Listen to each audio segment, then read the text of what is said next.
ভোরের পথ দুর্ঘটনায় প্রাণ গেল ৬২ বছরের এক ব্যক্তির।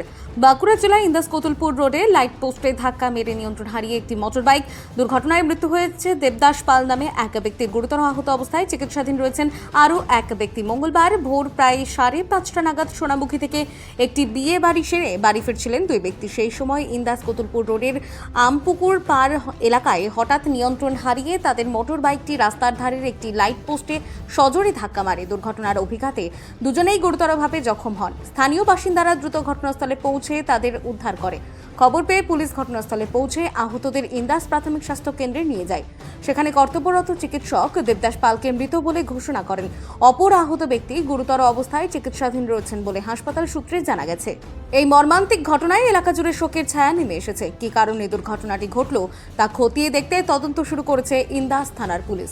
আমি ধরুন স্পটে থাকিনি, আমি জাস্ট খবর পেলাম যে কালকে বিয়ে বাড়ি করতে গিয়েছিল ক্যামেরাম্যান। উনি ক্যামেরার কাজ করেন আর কি, নিজস্ব দোকান আছে কতুলপুরে একদম মুর্শিদ গলিতে।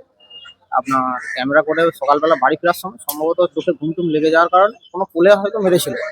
এখান থেকে হসপিটাল থেকে বা ইন্দাস থানার থেকে বাড়িতে ফোন করেছিল যে এমনি একটা অ্যাক্সিডেন্ট ঘটনাটা ঘটেছিল।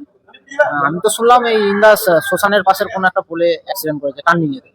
ওর নাম হচ্ছে দেবদাস পাল। বয়স কত হবে মানে ধরুন 50-52। আর যিনি বাঁকুড়া ইন্দাস থেকে সুচিন্ত গোস্বামীর রিপোর্ট, বঙ্গলেখনী।